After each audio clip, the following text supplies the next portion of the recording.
Hello and welcome to the Shock Your Potential podcast.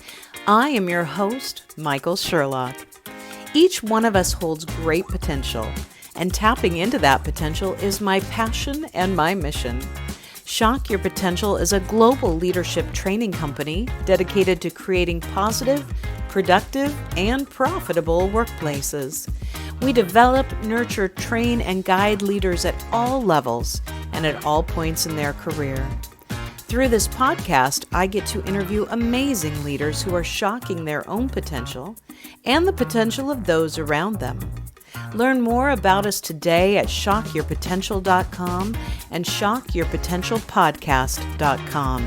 And don't forget to check out my two best-selling books, Tell Me More, How to Ask the Right Questions and Get the Most Out of Your Employees, and Sales Mixology, Why the Most Potent Sales and Customer Experiences Follow a Recipe for Success. Join us now as we meet another great guest.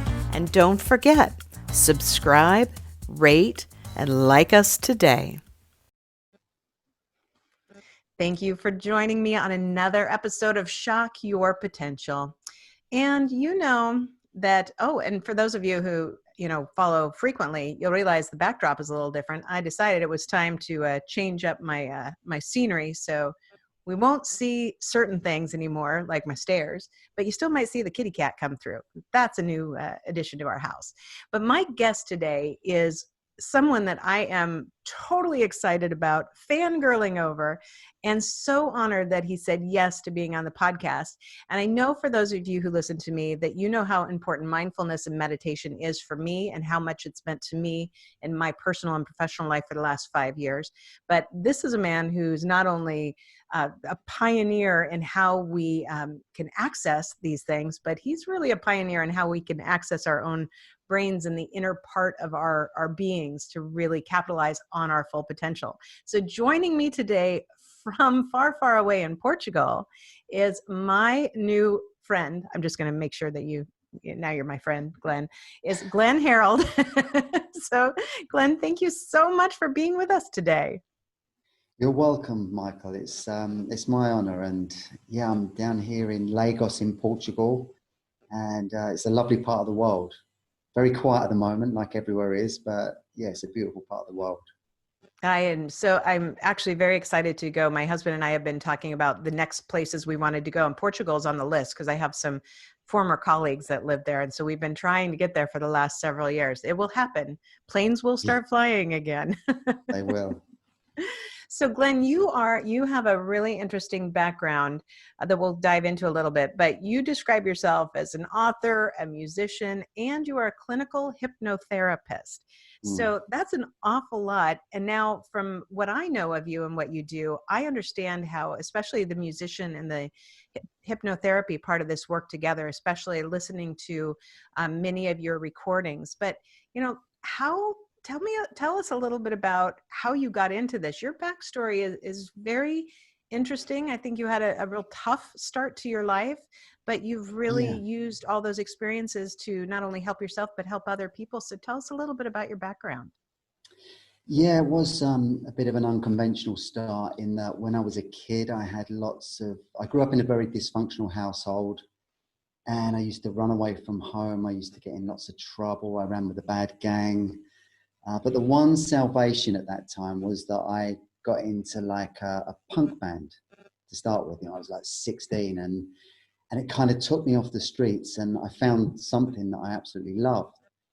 So I learned to play the bass guitar, played in this band, and just immersed myself in that. And it took my life off into a different direction. And then, 3 years later, we won a national pop competition in the UK. And suddenly we had this 15 minutes of fame, with these TV shows, and it was fantastic. Suddenly for the first time in my life, something good happened. And but it didn't last too long. We were doing the sex and the drugs before we were famous. We should have at least, like the Rolling Stones, waited till we got famous and then done it all. But we kind of did that, and we imploded. We were very young and naive, and it didn't last. But after that, I went out on this sort of cabaret circuit, And it was one night I was sharing the bill with a stage hypnotist, and I was watching him manipulate the audience, that it kind of sparked my interest in hypnosis. And I didn't want to do the entertainment thing. You know, I didn't want to make people dance around like chickens and things like that. Mm-hmm. It was more about the power of hypnosis and the transformational properties. You know, I saw something in that I could, you know, I realized I could fix and heal a lot of my own dysfunction from my childhood. So from there, I did a diploma with the British School of Clinical Hypnosis in London, and I loved it. I took to it like a duck to water, and you know, after 2 years, they let me loose on the public, and I never looked back. I loved it. I absolutely loved it. And you know, the most important thing, I was healing a lot of my issues, and you know, my world was starting to change. I was meeting much more positive people. I was becoming more abundant in different ways, and life then started to, you know, improve in so many ways. And so I just kept on that path, you know, till here I am, you know, 57 and living in a beautiful part of the world, beautiful family, and I've never been happier. And it's It's so because of that wonderful. work, the inner work. Yeah. And it's interesting too. I love the fact that you said, you know, you watched the stage hypnotist and you said, I know there's something there and I know there's a power there that can really tap into how your mind and your emotions and the mental parts of you can heal. But Yeah. I know that I have friends who are in car sales, and they hate it when people call them used car salespeople. And it's interesting how you've got, you know, connotations of salespeople versus charlatans, stage hypnotist that's trying to do one thing to entertain versus a hypnotherapist who's trying to do this to heal. They Yeah. don't have to be mutually exclusive, but Yeah. unfortunately, sometimes people then will have fears about one because of the other. That's a really good point. And one of the first distinctions I always make with people is that the stage thing is very real, but it's using hypnosis in a certain way. You know, it's very manipulative, it's very controlling, and the stage hypnotist is looking for what they call somnambulists. So there's a small percentage of the audience that are very compliant and will get up on the stage and will do those outrageous things. Mm-hmm. And so it's a totally different kind of hypnosis to what I do, which is using hypnosis for therapeutic ends. And, you know, everything about it is different. The induction is different. The actual, you know, the way that I hypnotize people is, you know, much more gentle and safe, and, you know, and it's tailored to that individual person as well. So Mm-hmm. with it, in a one-to-one session, I'd get a lot of client feedback and, you know, understand what they want to achieve and that kind of thing. And then tailor the hypnosis session for their specific needs. So they're, but you know, and the stage thing is a kind of very genuine. You know, people often question, is it real? Are they really under hypnosis? And those people, you know, they're in that state because there's that compliance factor, and they want to be there, and they're kind of sort of hidden introverts. You know, their extrovert comes out, and they play out all these roles on stage. So it's a And they very want to common. dance like a chicken. They want to dance like a chicken and, you Yeah. know, pretend that they're making love to a broomstick or whatever it is. You know? And it's true because they wouldn't choose to go on stage if No. they didn't have some desire to have proof that they could be hypnotized or that they, you know, could have that experience. And for people that are seeking, you know, that need outside validation, which we all do in different ways, and nothing against them, you know, you can see how they will also be more likely to be susceptible to it. Yeah, that's it. And there's something within our brain called the hidden observer, which is a protection mechanism. So that if anyone, even if you're in that deeply relaxed, receptive state, if somebody gives you a suggestion that doesn't resonate with you, or is not compliant with your morals or whatever, you will reject that. The hidden observer will process that, and you'll reject it. So, you know, and when you're in a trance state, you're always in control. Mm-hmm. You know, there's this misconception that you go into that state and you lose control, when the reality is you go into that state and you're much more in control than you are in your normal waking consciousness, because that in that state you can, you know, take back control of habits that are out of your control in your conscious awareness. You know, if you've got addiction to chocolate or something like that, then you can, in that state, you can totally change that. You can take that. It's like programming a computer, so that what you put in is what you're going to get out. So you can actually remove those old destructive programs and change them with, more positive ones. And a good Absolutely. example of that, I did a thing in London a few years ago with 5 celebrities for a magazine. And it was quite a challenging thing because they wheeled in these celebrities and I had to hypnotize each one of them and get them over phobias and addictions in a busy London office, where there were people walking about. And the lead celebrity was a lady called, oh my God, what was her name? My mind's gone blank. She's a famous celebrity in the UK, Andrea McLean. Okay. Come back to me. From the recesses of my unconscious mind, it came up. And she had an addiction. She had an addiction to chocolate, so much so that every day she ate a large bar of chocolate. And so I, managed to get her into a nice, relaxed state. And something was telling me that there was an undercover cause. There was an underlying cause. And so I did a bit of what they call hypnoanalysis and kind of asked her a few questions and got right to the heart of this issue. And what it was, her dad used to hide chocolate around the house when she was a young kid. And her sister used to go on this little adventure and try and find the chocolate. And when they did, it was this eureka moment. So there were all these positive emotions attached to finding chocolate and all this excitement, and she'd forgotten about it. But through hypnosis, it all came into her conscious awareness and she understood it for the first time. And it completely broke the power of this addiction, because that was the thing that was feeding this habit every day. And I also did this aversion thing on her after that. So I got her to imagine the chocolate mixed up with rotten fish and it smelled horrible and it was disgusting. Oh, that's why she said she took a bite and it was disgusting. And it was that. And she said, she rang me up a few weeks later and said that she couldn't even look at chocolate on the telly without having a gag reflex.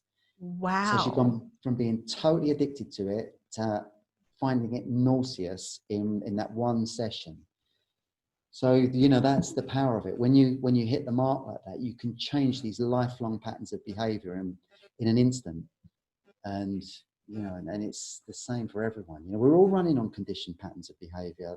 Yes. I am still, I've been working on, with hypnosis for 25 years.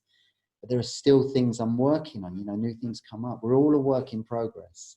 I've never met anyone that's completely sorted. We're all on the path. Exactly. And it makes me think of, long ago I worked in pharmaceuticals and I called on psychiatrists. And I remember, and I became very good friends with many of them. And the ones that I knew could handle this statement, I would always tease them and say, you realize you all got into psychiatry because you're all crazy for all your own stuff, right? You all had your own issue. So in your medical school, you're like, surgery versus work on myself. I'm working on myself. And like, most therapists go into it. Most therapists go into it because we're the ones that need the work the most, the help. But then, then there's the proof in that, that's the commitment to a cause for yourself and for others is when you take it and you understand it and you understand you're a work in progress and you're never trying to be perfect. You're just trying to continue to evolve. Yeah, that's the thing. And once you do get over these things, you become a very good teacher because you've done it from the ground up. You've done it for real. You're not learning it from a textbook. You've got over these things. So, I have that empathy with clients because most bad habits and addictions, I had them at one time. Yeah. And I learned to get over them. So, I have that sort of understanding of it and know where to go, in the sessions. So yeah, I love it. I love it. I found you because of the app that I was listening to, which is Simple Habit. And I chose that as my meditation app because, like I told you before we started taping, because often in my busy life, when I was traveling all over the place, I sometimes didn't have long enough for even a 5-minute meditation. And most of their meditations are 5 minutes or less. And then I came across yours in there, and you had a number of them on sleep. And sleep now, so when I found mindfulness and meditation about 5 years ago, if you look at my sleep today versus then, it's so radically different. My husband doesn't even recognize me anymore. And I used Mm, to, wake up in the middle of the night and the brain was on fire and I'd have, racing heartbeat and all those things. And mindfulness and meditation has so helped that. mm, But then going through the first hypnosis session of yours there was like it was like, from, climbing a hill to climbing Mount Everest. It was so mm, amazing to me, the level of relaxation that I achieved. mm, And there in the beginning, a couple times I would turn it on in the middle of the night if I hadn't done it before, and, right back to sleep, but really deep. And that's how I found found your app with everything on it. mm, And one of the things I really, really love is how you are talking as you are putting me into trance or whomever, I just feel like it's just for me at that moment, is this sense of all these positive things you're saying. And, and it takes so much judgment off yourself because, one of the things you always say, don't worry if you don't fall into trance too quickly. You might just enjoy all the subtle changes in your awareness. And you have all these things that are telling me constantly, it's okay not to be perfect. It's okay just to take this for what it is. But we're going to yeah, go someplace within you that's really positive. And I think that, the more I listen to them, in fact, this morning in preparation, I did the one on unleashing your potential, since my business is called Shock Your Potential, which I've yeah, done several times. But it's such a sense of, you know, giving yourself a pat on the back for just mm, doing something for yourself. We yeah, don't, I think, as a society, take enough time to just appreciate the things that we try and do for ourselves, give ourselves a mm, little break, give ourselves a sense of, hey, that was something you just did for you. And if it's good for your health and your mental health and your physical health, it's good for your family and your community and your job. There's so many repercussions for just taking a little time mm. to be good to yourself. And I know that Yeah. that's one thing that's really, I have just thoroughly enjoyed. And I'm assuming that you find that from other people, especially different things that I've read and the things that people have said about you, that's one of the things that's a common theme. Yeah, I mean, I love that thing where I'm really communicating with the unconscious mind. And before I ever made a recording, I'd literally seen 1,000 or more clients. So I'd had a lot of experience working one-to-one with people. And when you are in that state, when you're in that deeply relaxed state and you're very receptive, it's so easy to take on board those suggestions that maybe you wouldn't in your normal waking consciousness. That Mm-hmm. feeling of really loving yourself and feeling good about yourself. We're often our own worst critics, aren't we? And Oh, in normal yes. waking consciousness, someone pays you a compliment, especially British people, we tend to be very self-effacing and we can't handle that kind of thing. But it's when you're in that relaxed state, there's not that filter. We're just in that pure state where we want to hear that and we want to absorb it. And I use something on the recordings where I get people to repeat the affirmations Mm-hmm. and really get every cell in your body to resonate with that affirmation and believe it, take ownership of it. And when people do that on that deep level, it stays with them. Yes. So that's what I love doing. So the recordings, I learned to sort of craft them and use music and certain sounds and frequencies to sort of enhance that process. And I always wanted to make powerful recordings that really did make an impact on people and affected them in a positive way. But it's yeah, I love doing that. I wanted to make them safe as well, so that was the key thing. I had to make them safe, but also very powerful.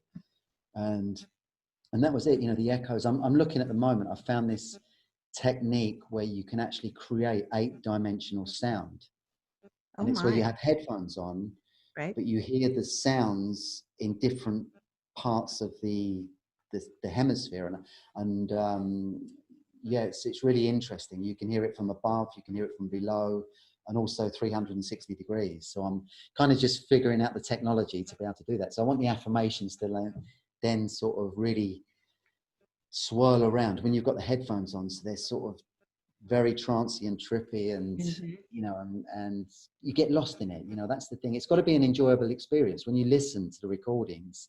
I wanted to Mhm. make it an enjoyable experience because I figured if people enjoyed it, they'd take it on board that much more. And so that's So what another. you're doing is going to have more sounds than are there, because one of the things I love about it is, especially I think it's, one of the things you say frequently is go deeper, deeper, and then I'll hear it here, and I'll hear it here, Yeah, and I'll hear it here, and you hear it all over, yeah, and it's a little quieter and a little quieter, and my mind strains for it, yeah. You're craving hanging it. on to it. Yeah, yeah. Uh-huh. That's the technique I use at the moment on the recordings, and it's a really, it's something I know people really like. And but this new sound is something that's even deeper. It kind of makes the sound kind of feel like you're uh, in a stadium, and the sound is coming from all directions.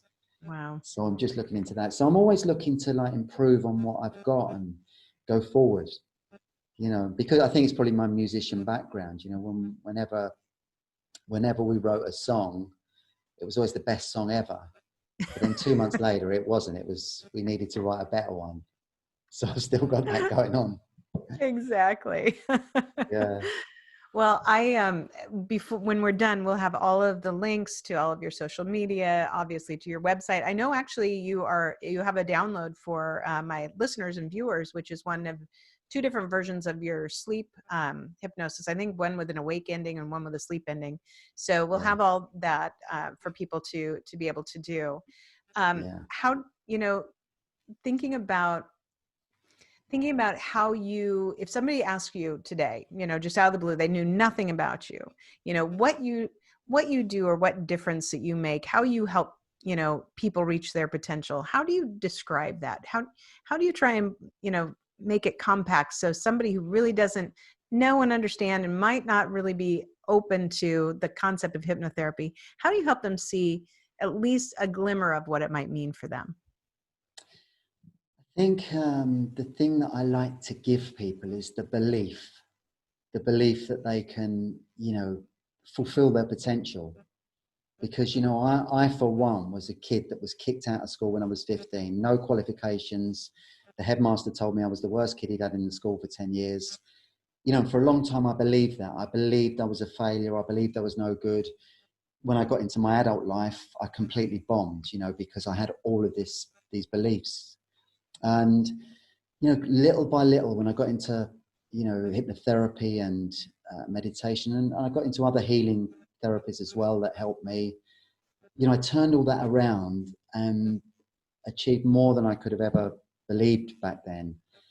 And, so I like to give people that same belief that whatever start you had, however stuck you feel, however overweight you feel, however broke you are, however, bad life is, you can change it. You really can, but the key to it is you've got to do the work from the inside out. Hmm. And I use the analogy that if you wanted to build a really fit physique, you'd work out 3 or 4 times a week. And your body would tone, you get fit and healthy, and that's the way it works. And the mind is the same. If you do want to transform your life, then use self-hypnosis 3 or 4 times a week and program yourself with new thoughts and beliefs and clear out those old failure programs or addictions or whatever it is that's holding you back. And it works for anyone. It's not exclusive to some people, but you've got to do the work. And for me, when I learned that and I came across that, I completely immersed myself in it because I so wanted to change my life. At the time I was driving a mini cab in the West End of London at night. I was driving through the night and meeting all kinds of weird and wonderful characters and occasionally playing my guitar in clubs. And I wanted out. I wanted something different so bad that when I found this tool for change, I just immersed myself in it and did it every single day. And I used to have a list of goals I wanted to achieve. I wrote them down and, I used to visualize. And when I was driving the cab, I'd be saying them like a mantra. I'd be saying things like, I'm always in the right place at the right time. Abundance comes freely and naturally to me. All of my needs are constantly met. And I probably said that about 100,000 times, because I kept on saying it. So, the world started to respond to me differently. And that's it, so if you do that work, life changes, and you don't have to stay stuck with these things. I really like that. It's a sense of reprogramming and Mm. understanding that we have to reprogram. It's not that we're broken, we can't be fixed, or it's not that all of a sudden one day we're going to wake up and be different. You have to Mm. put in the work. And I'll Yeah. I'll put in another little testimonial because I when I bought the app with all the different types of meditations in them, what the first one I did was on exercising, and probably about a week and a half before I found your recordings, I had started, found the whole list. I had the sleep ones. I'd been on the sleep ones for a while. But before I found the whole list, I had just started a new fitness program. So I had a fitness coach. And then, a week later, everything went crazy in the world. Um, but I was doing the fitness one because even though I like to be fit, there was always something that would keep me from going to work out or going to run, or that little bit of hold back, or maybe a little fear. And now every day we have been doing something for, the past 6 weeks, and I Mm. lost 12 pounds.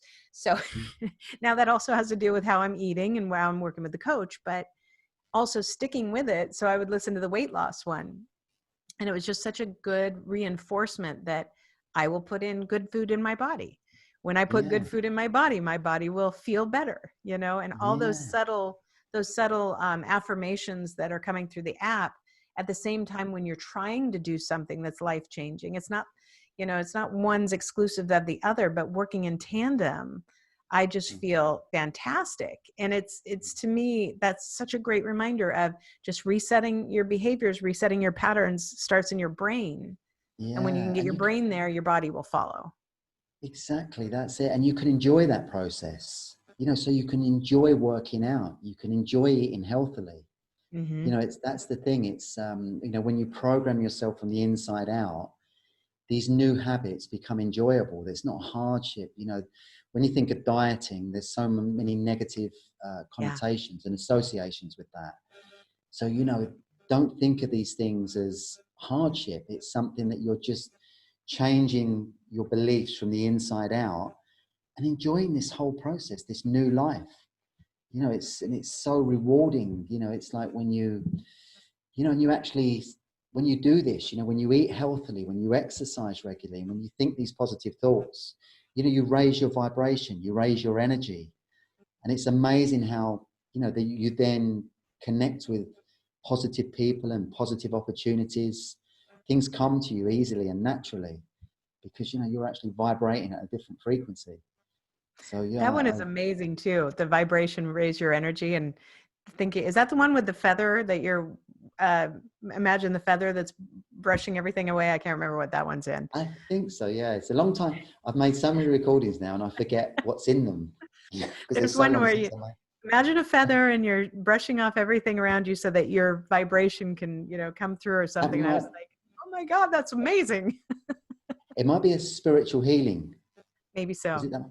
I think they might have renamed them on that I've simple become a healing. groupie, obviously. Like I know I'm going to be your crazy hypnosis stalker. I don't know. That's cool. I'm quite happy with that. It's been a long time since the music days. So Got new kinds of groupies. Well, at least I got the punk hair color. yeah, that's it. I had green hair back in those days. Green, Excellent. green spiky, green spiky hair, dog collar, and what they call bondage trousers.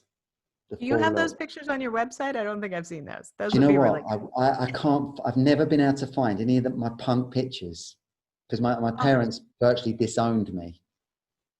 Because back well, back then, when all that happened in like the sort of 76, 77, it was so revolutionary. It was so out there that yes. it was only like kids who were into it. Anyone over 25 hated it and didn't get it. So we were really on our own. It was kind of nowadays you've got the generation gaps closed, isn't it? Because you've got, Hmm. parents who are into like the Rolling Stones, Bob Dylan, and all that, and their kid. So whatever their kids doing is not really, there's not much of a gap. Yeah. Whereas my day, it was totally different. Punk came along and it was like nothing that had ever existed. It was like ground zero. I love it. Thank God there was Yeah, no Facebook those days. exactly.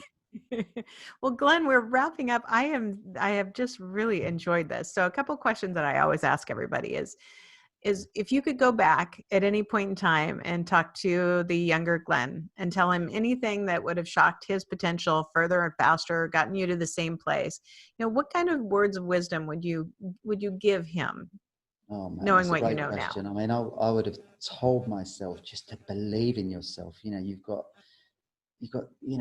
like we all have, you've got talent and gifts and you can achieve whatever you want to, so it would have just instilled belief, and given him the confidence to, and let go of any fear, fear of being judged or whatever. Just let all that go and just trust in your own self and your own intuition. And yeah, I would have really reinforced that.